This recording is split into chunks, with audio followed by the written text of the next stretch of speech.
I've just seen some recent reports that indicate that veteran suicide is much higher than it was previously thought. We've been at 22 veterans a day for a long time now, and recent reports are suggesting that actual veteran suicide rates are about 37% higher, meaning that on average you have 30 veterans a day committing suicide.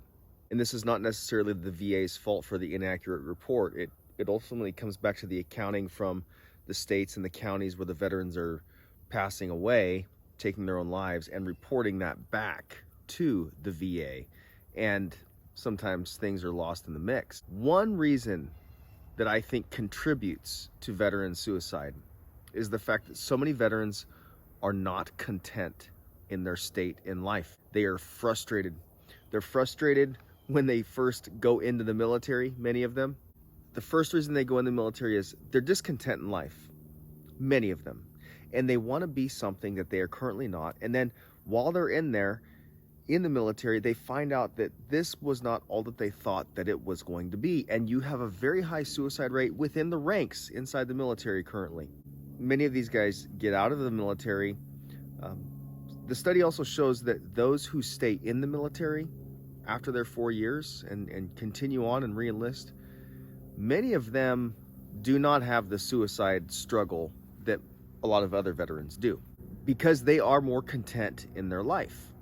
This is just one aspect. I'm not trying to sum up all of the problem into one reason of being discontent, but I am saying that it contributes.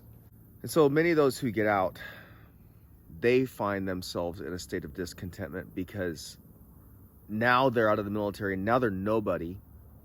I had a time in my life when I was out of the Marine Corps early on, and I found myself doing very menial, very mediocre things in my life. And if you want to define yourself by your job and what you're doing, I was not up to par with my expectations of myself, and that was a frustrating time in my life. But I resolved that no matter what, I'm going to put food on the table for my family.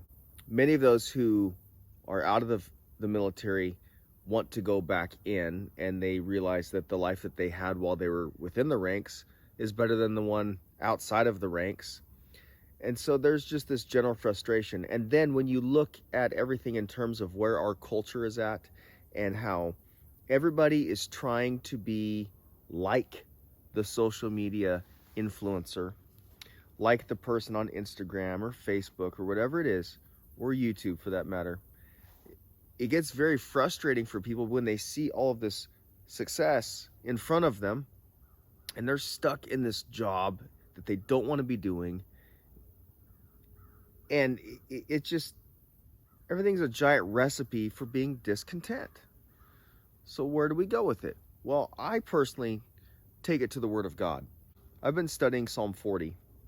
And Psalm 40, it says many things, but it also says a lot to your current state and your mindset. And I think the mindset that we take in the life is so crucial. So it begins, and this is King David, and he says, I waited patiently for the Lord. He inclined to me and heard my cry. David is being patient. Here you have the King of Israel, and he has resolved to be patient and to cry to the Lord. And God heard him. To me, that means so much, because the fact that you as a human being have the ear of the King of the universe is quite amazing. It is no small thing that you as a human can talk to God. And I think that many times we take that for granted, and it can contribute to how bad we consider the state of life that we're in when we forget that you can talk to God and he knows who you are and he knows where you're at. David says, he drew me up from the pit of destruction, out of the miry bog, and set my feet upon a rock, making my steps secure. He put a new song in my mouth, a song of praise to our God. Many will see and fear and put their trust in the Lord. So David is not a man that is discontent in his life. Now, he's had a lot of things go on in his life that could lead to discontentment, that could lead to him questioning his very existence and what he's doing here on this planet, and say, you know what, maybe I'd be better off taking my own life. But that's not where he's at. Even though he's gone through some crazy, horrible, tough things, like he's had major sin issues in his life, and then he's had issues where his son, Absalom, came for his throne. His own son was trying to kill him. And then one of his greatest friends was also aligned with his son and trying to come kill him. David has gone through some horrible things. And he says, God has put a new song in my mouth. And I waited for the Lord, and he heard me. He says, blessed is the man who makes the Lord his trust, who does not turn to the proud. You have multiplied, O Lord my God, your wondrous deeds and your thoughts toward us. So, blessed is the man that trusts in the Lord. And many are the thoughts of God to us. Blessed is the man who trusts in the Lord, who makes the Lord his trust. I think that is so crucial for being content in your life. No matter what you're doing, no matter what job you find yourself in, no matter how many years you have left in your enlistment, or how long you've been out of the service and how you wish you could go back and be with your boys. I get all that. I understand all of that longing to like live in the days of past where things were more simple and you were having more fun. You know, I'll tell you, one of the hardest things for me has been in 4 years in the Marine Corps with the infantry, and then 11 years in a police department. You know, I was slinging a gun for 15 years, and now I'm not anymore. I carry, I will protect myself, I will protect my family, but it's no longer my occupation to be that guy that shows up with the gun on scene. And you know, that's hard. You can really go through an identity crisis when you have so much wrapped up into what you do as a person and as a job. I've really, over the course of my life, in the last 15, 16 years, to all the people that know me, I've been Joe the cop, Joe the Marine. It's an identity I took on myself, but it's also an identity that everybody else kind of foisted upon me. Not that they had any negative intent with that at all. It was the people around me respected me for the things that I had done and the job that I did. And that's great, but it also, when you pull back away from that and you're no longer in that occupation, it really throws you through the loop, because now your whole identity is wrapped up in that, and it's pretty much lost. That's not who you are anymore. That's not what you do anymore. And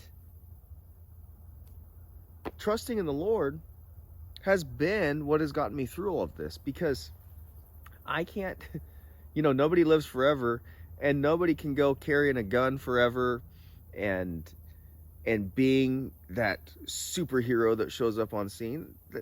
Those things are fleeting. Those things are fading. But to recognize that you can trust in the Lord, and elsewhere in the Word of God it says that He will direct your steps, and we should rest in Him and cry out to Him and find ourselves as being the servant of the Lord instead of Joe the Marine, Joe the cop, you know, or you wishing you were this or that thing. All those things lead to being discontent over the long haul, right? But we, right now, can say, I'm going to trust in the Lord to guide me in whatever state I find myself in. At the very end here, this is a pretty cool verse. He says, as for me, I am poor and needy, but the Lord takes thought for me. I've shared this in the past on another video, but this verse just really, really stands out to me. That the king of Israel, King David, he identifies himself as being poor and needy. Now, as rich of a king as he was, as victorious of a king as he was, he identifies himself as poor and needy. He needs help, and his help will only come from God. What does that mean for you today? What does that mean for me? It means jump off of your high horse, quit wishing you were somewhere else, being something else, doing something else, and just sit before the Lord and say, God, I am poor and needy. I identify myself like that to you right now. And the answer is this: but the Lord takes thought for me. The Lord thinks about me. He thinks about you. He knows who we are. And this is not some self-centric message that I'm trying to throw at you. The Bible is not about you and me. It's about God. But when it comes down to finding our identity and being content in our life, when you know that the King of the universe takes thought of you, really changes your perspective. And you start living for him. And it'll be less about you and more about him every single day. See you next time. Day of Battle out.